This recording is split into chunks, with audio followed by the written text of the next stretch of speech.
Thank you, Brian. Thank you, Anna, for this invitation. And thank you all for coming, ladies and gentlemen. Well, in the talk, as Brian just introduced, I would like to look also on how the machinery of gifts would work in the 19th century at one of the German courts. So I have two who and what. I have two heroes. One of them is King Friedrich William III, and then his son who succeeded the throne in 1840.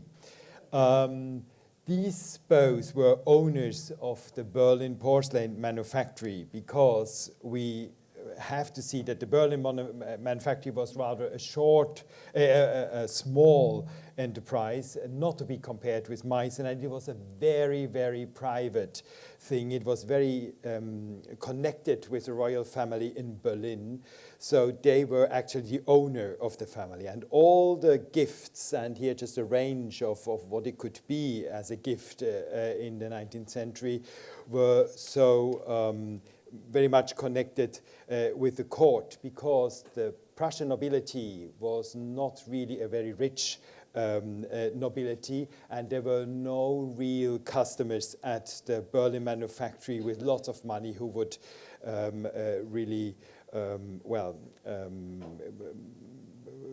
led to a big production. So the manufactory in the 19th century, they delivered for daily use to the court, and there were also an aspect of renommée for the court, and that's now our point with the gifts. How much effort to give to gifts? We have three categories of gifts, if you like. There is the occasional one, so that's just a little déjeuner or some cups or even a vase for a birthday gift of a wedding lating or even for a family member.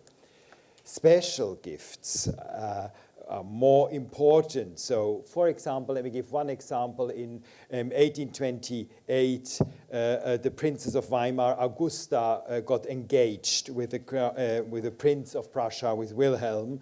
And around this engagement in Weimar, there were lots of gifts given to the Grand Duke of Saxon Weimar, but also to, let's say, lady-in-waitings and so on around the court in Weimar. So this was a special occasion, and the gifts were more precious.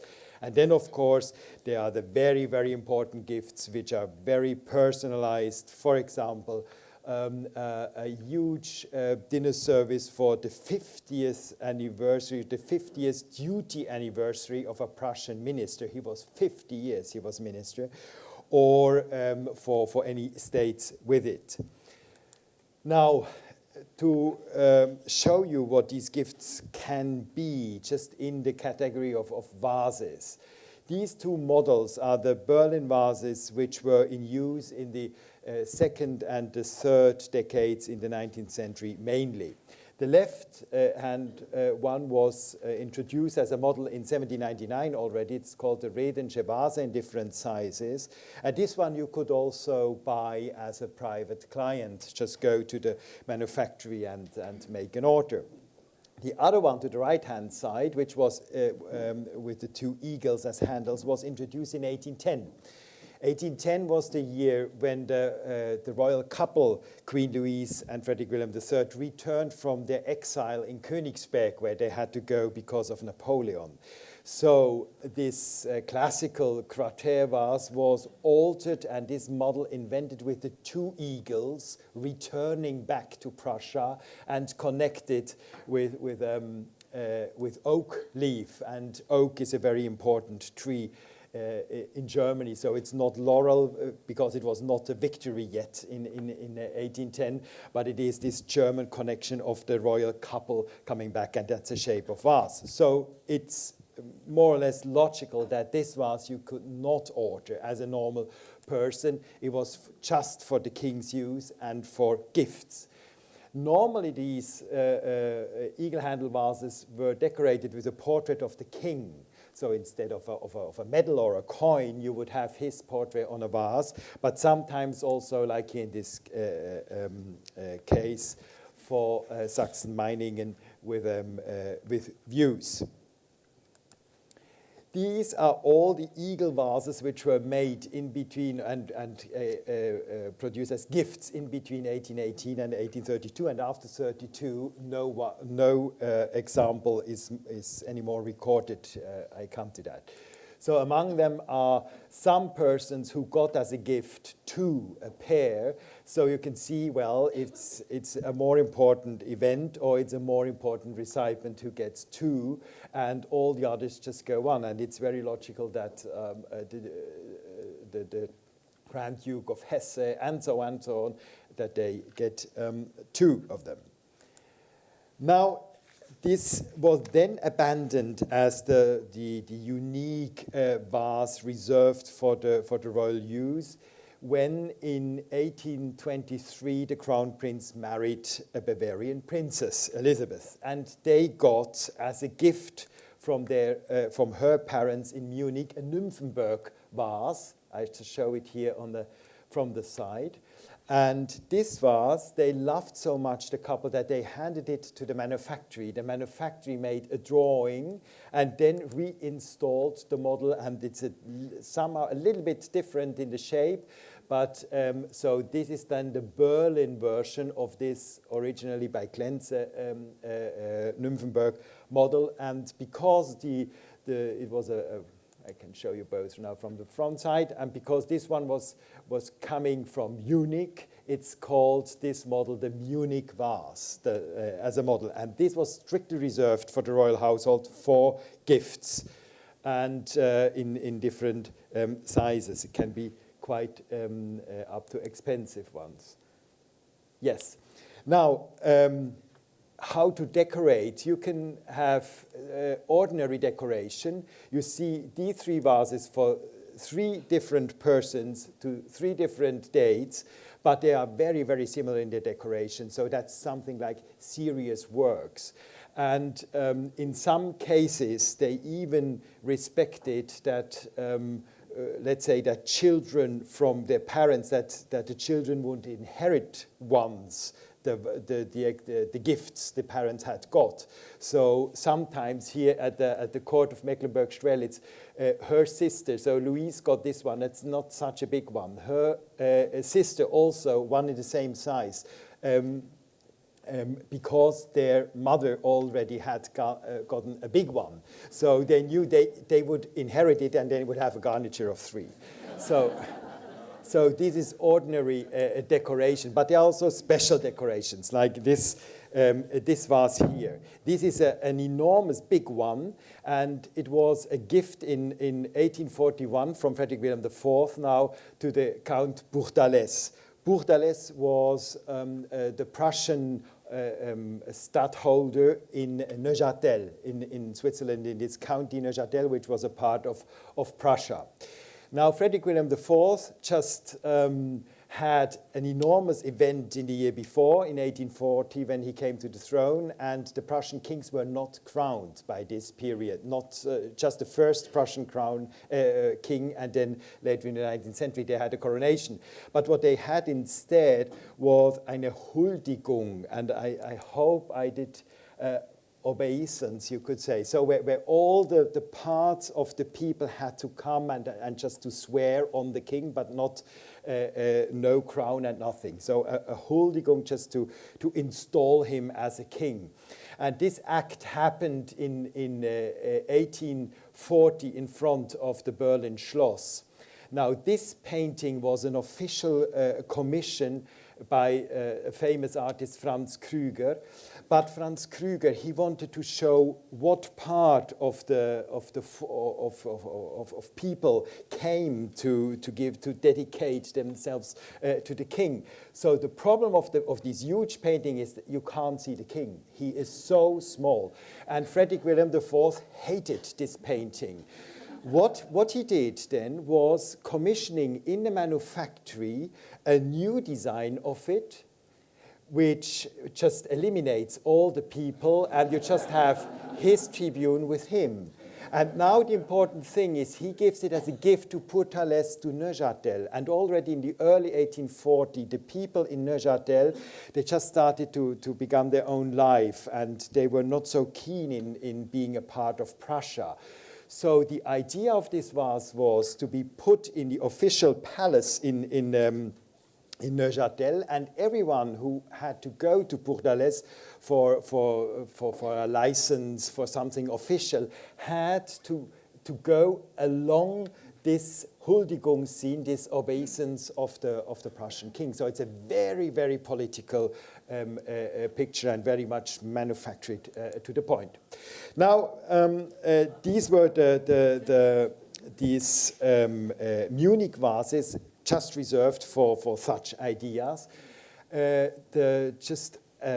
Even more important, more costly also model was designed by Schinkel, and the first one created in 1824 was even the design not really working in the manufactory. The manufacturer was not able to do the belly of the vase and the top of the vase in porcelain.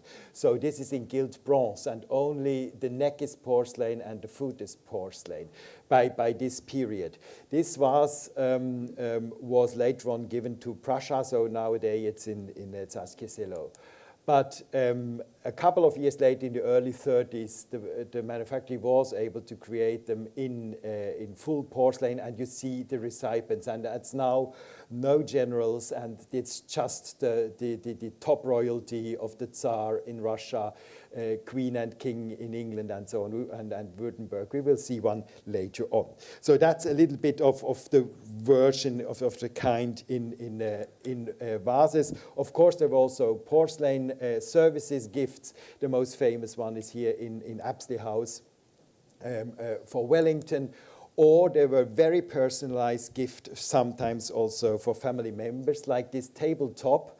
A tabletop with a flower border, and some flowers, you note, they are just take a little bit more space than the other. And if you take the first letters of these flowers, and it's in one is in German, then the Latin name, the German name, the Latin name, the German name, the Latin name. So tulip, snowball, and so on. Then he gives the name of Augusta, and it was a birthday gift for Augusta for a special birthday. Also showing the palace in Weimar where she grew up, the palace the Neues Palais where she was in summer, her city palace, and the palace where they lived as when she gave birth to her first child. So it's a very, very personal gift, just to show this. Now, but how now does this machinery of gifts really work? We do have two very, very thrilling records. One record in the State Archive is a list done by the Chamberlain of Friedrich Wilhelm III, and listening in between 1818 and 1840, all the gifts he made to family members and some very, very close friends. This record always have the name of the person. Then it has one row for the birthday gifts and one for the Christmas gifts. It shows the year, and then it shows what the value. And always in between, you can see in 1820, for example, for birthday it was this gift, for Christmas it was this gift. And this is an enormous record. I would love to publish it for years, but there's no time, because it's not only porcelain. You have puppets, you have jewelry from Paris, you have everything, like here, what is it, a malachite box and so on. So it is an enormous, enormous treasure, and you can see what the people loved most. So that's a very, very important record for the porcelain. Now, only for porcelain is the most important record in the archive of the KP manufactory, this personal account book of the king. Also, in this book, we have lots of information. We have the date and the amount of objects. We have the year, of course, 1831 here. And then we have several columns for the prices. Now, from this object, I cut it off, so it will be here. That's just from the former side, because the king would pay once a year. At the end of the year, he would pay. And so you have here for this object, you have the list, it is a vase, I come to that, the price in thalers, then the bronze screw and the mounts, and then the box and wrappings. So it's very, very Prussianly done. And of course, sometimes it's also indication who gets it, who is, because it's only gifts in this book, who got it, and of course the a description of the object.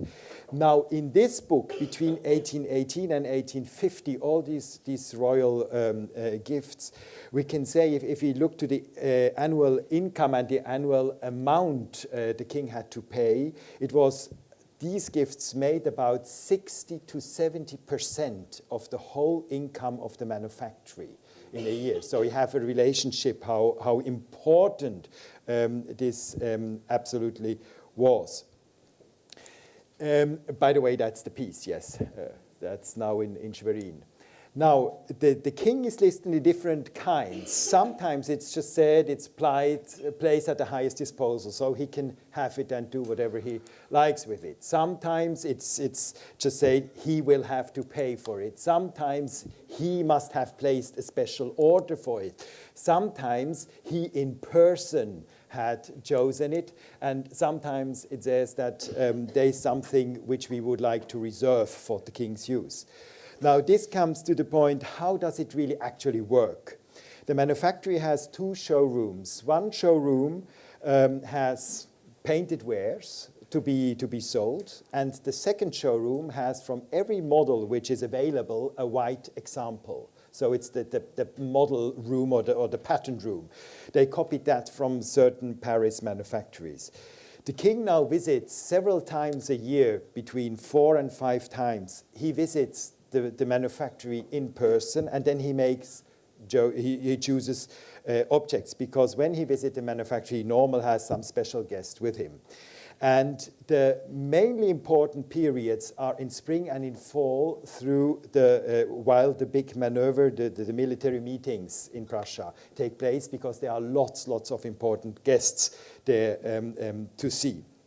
Now, we do have a record from someone who wrote a letter to the ministry to describe how this works, these 3 possibilities. And I'm quoting the first possibility: His Majesty, the king, visits in person the manufactory, chooses this and that, has it packed or even non-wrapped delivered to his place, which is the Königliches Palais. It's not the Berlin Schloss. I'll show it later on. The second possibility is the king orders by a written order of his secretary or chamberlain, but sometimes also by an oral order of a servant, that a certain amount of vases, plates, cups, etc. shall be brought to his palace for choosing. So he just has a delivery come, and then he says this and that and that. Or the third version is His Majesty the King sends a written order to the manufactory indicating the address to which this or that gift shall be delivered. So sometimes he even orders written to the manufactory and says this goes to this person, and that's what we've seen here in the example with the Grand Duke of Mecklenburg. Now, the recipients of these gifts, they are guests at the court, they are for family events, for regular or special ones, and also you can see in this record book where he had trips to, because when he had to travel, then certain amount of gifts go to this region for people he had met there. Now, for some of these objects, special designs are made, and they are really important, impressive, big designs, presentation designs. For this vase, for this gift for Eza Pasha, the governor in Syria, so the Turkish governor, there were 2 designs made, and the king had to choose which one he would like to give. And unfortunately, only one has survived. So for special gifts, it's even this important. And we are nowadays very happy that we have all these special designs. Of course, there are also little designs to go with. And then the wrapping, this is really an original packing wrapping from the 1850s for a Berlin vase. So you see why this costs so much. That's very impressive, but they, of course, were then on their horse carriages throughout Europe. Now, as I said, this is Unter den Linden. We have here the Zeughaus and the Berlin Schloss, and this here is the palace, the palais where the king lived, because he didn't live in the big one. So if we look this on a map, we have the Berlin Schloss, this palace, the Brandenburg Gate, so that you just have an orientation, and the KBM is here. So sometimes, as I said, the objects were not wrapped, transported to his palais, and in this palais he had here in the attic, he had 2 rooms which were just filled with objects for gifts. So also he had a storage for gifts, of course not to hand. Yes, so just very quick, one example how these records work in each other. We do have in the Twilight collection this wonderful vase with a view of the Peacock Island. We do have in the KBM archive a design made by Strack in 1832, which was meant to have around a panoramic view, but with some ornaments. Then we do have also a print from Frégevis from 1822, which is you'll find on the vase again. And we do have, this is the side here, a photograph of the side of the vase, and the design for it from 1833. So meaning we do have 22, 32, and 33. So it's just a collection and mixing of designs which were available. So looking now at this record book, we find the vase in 1833 to be delivered to the king here. And it says one Münchner Sorte, number 2, and so on, and you can read it easily. So we know exactly they used these different things available. They made a vase, and it was one for his attic room. But to whom did it go? And here now it helps the other list with the personal gift, because we do have the Duchess of Cumberland, who was the sister of his late wife. So Friederike, who later on became the first Queen of Hanover. And she had her birthday on 2nd of March, and in 1834 she gets a vase exactly with the description, and also, which is very important, exactly with the price. So we know how it came then, and it was in the Hanover sale, and from the Hanover sale it went to the Twilight collection. So that's every day's work, if we can work in the archive, which is very nice. Now, these gifts, they went in geographical terms, according to this record, to these German cities. Well, Germany was a little bit bigger by this time, so these cities also, and to these countries. And it's maybe surprising that we do have even Egypt here, and here I can show you the object, because we do have a presentation design, and then the vase. This was a vase made for the Viceroy of Egypt, because in 1842, Lepsius, a very important Egyptologist from Prussia, he made an expedition to Egypt, and this vase was meant as a gift of the King of Egypt to get permittance to also bring the things he would find out of Egypt and to Berlin. It worked, by the way. So that's Then we do have, it's really like a who is who of the German nobility. Of course, the Prussian house was in relative connections with most of these families. And we do have a lot of English families. And you see here in 1818, this was after Napoleonic Wars. It was this reunification, or this reunion of the allies here in London. And the king met lots of people. There is somewhere is Lady Elgin and so on. And there's, for example, also, because he met them, the Archbishop of Canterbury and Mr. Wilberforce. So Mr. Wilberforce, who had fought the slavery, and the King of Prussia was so impressed by that, by this power and being against slavery and so on, and by these famous talks Wilberforce had here in the Parliament, so that he also gave a gift to Wilberforce, which is still with his descendants.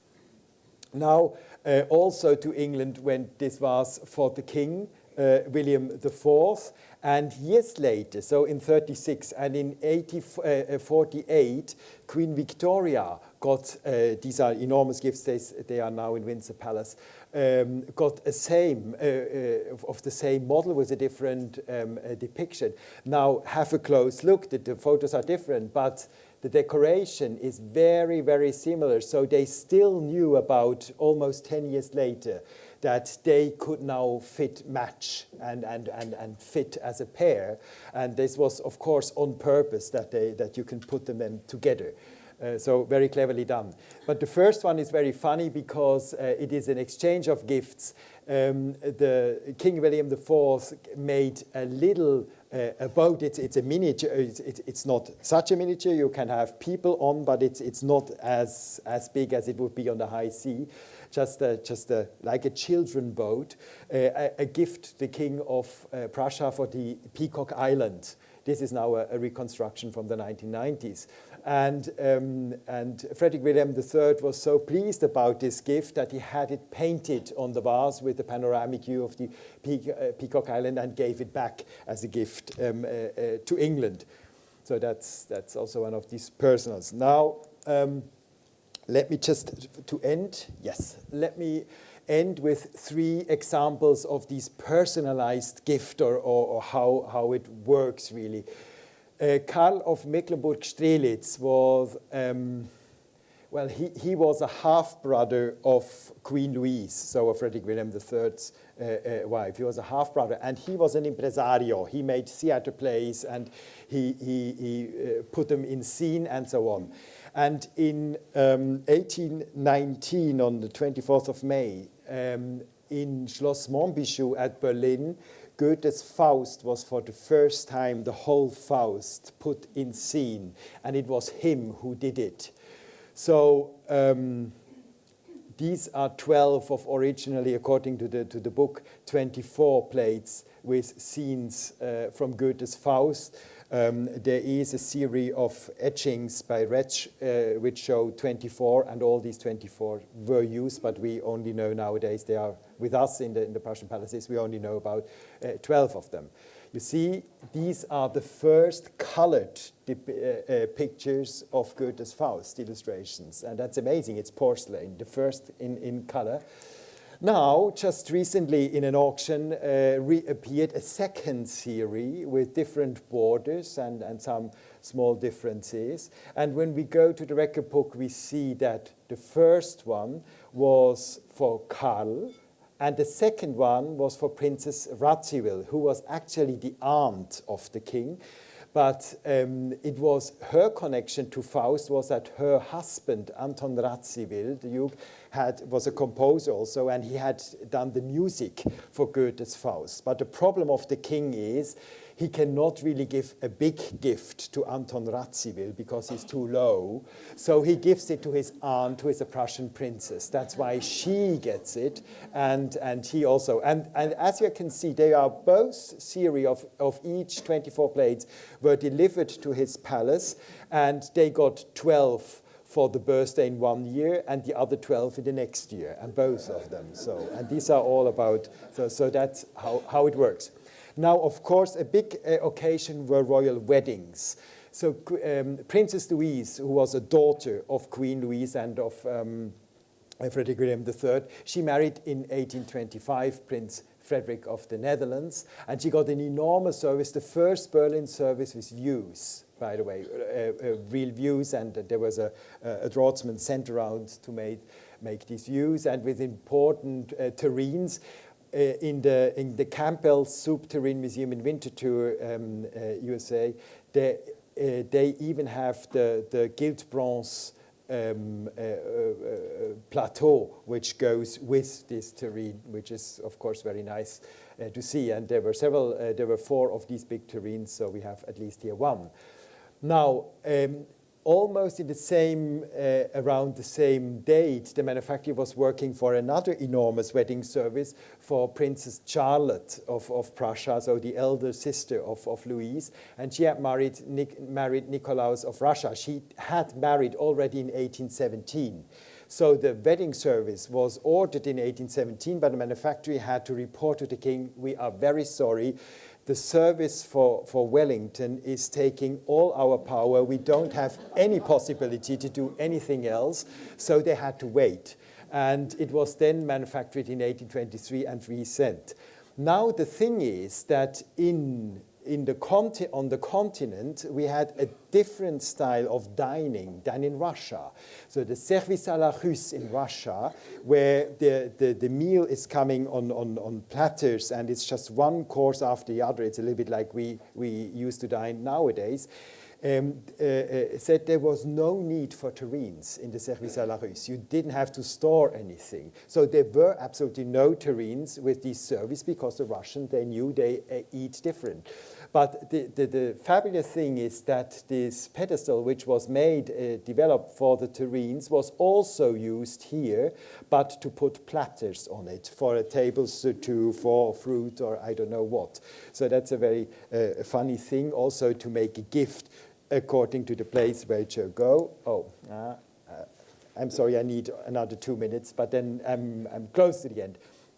And just to finish with this example of this fabulous vase for Esad Pasha. He had, so the youngest brother of the king, Albrecht, had traveled through Egypt and the Holy Land in 1843, and Esad Pasha had given him a palace to stay in Syria and so on. Therefore, when the prince came back, he went to his brother, the king, and said, "Oh, we need some gifts." And there were several gifts sent then to the Orient, but one of them was this vase for Esad Pasha. Doesn't matter. So there was these two designs, and this was chosen, and this is the vase nowadays in the Topkapi Museum in Istanbul. Now, of course, because it went to the Turkish Empire, to Syria, to the Islamic region, they wanted to have this shape, which is called the Persian vase in the KPM, and was developed for a certain court festivity in 1821, which was called Lala Rook. It was a play, an Indian play, playing in India, but however, it was a very exotic thing, and the manufacturer had manufactured this shape. But they thought, well, that's very, very Islamic looking, so we take this shape, and it needs, of course, some Islamic decoration. And there was just published in Paris before a very famous design book, and it had these fabulous arabesques, which were really close to the real arabesque, and not just an invention, a historistic invention. They were really close to the original arabesque art, and from the design, we see that here on the belly, it's very, very close to real Islamic art, because of course the king in Prussia and the painters, they had to be assured that the recipient of this vase wouldn't think that's ridiculous. So he must accept it, and that's a big problem. Now, in the same year, just a couple of months later, the same model was given to the Tsaress of Russia. And this is, by the way, from this Lala Rook theater play from 1821, which happened because of her, so it was a souvenir of these good times in 1821. But she got this. And now looking at the decoration of the bellies, you see both are, of course, very elaborate, very colorful, but looking close, and that's really a thing we have to do with 19th century porcelain, look very close, we see differences. And the different sources is that the vases should really be connected with the people who get it and with the environment who get it. So here, it's very, very clear it's a Russian animal in the mind behind of the decorators, and here, as I showed, it's Islamic work. So such preciseness is really necessary, and maybe it's a really Prussian thing, this preciseness, but yeah. However, so coming back just to end to Goethe's Faust, of course, you all, or we all have still the possibility to go to manufactories and have personalized object ordered. And if you can't afford it, like me, then at least PowerPoint give us the possibility. Thank you, Brian and Anna.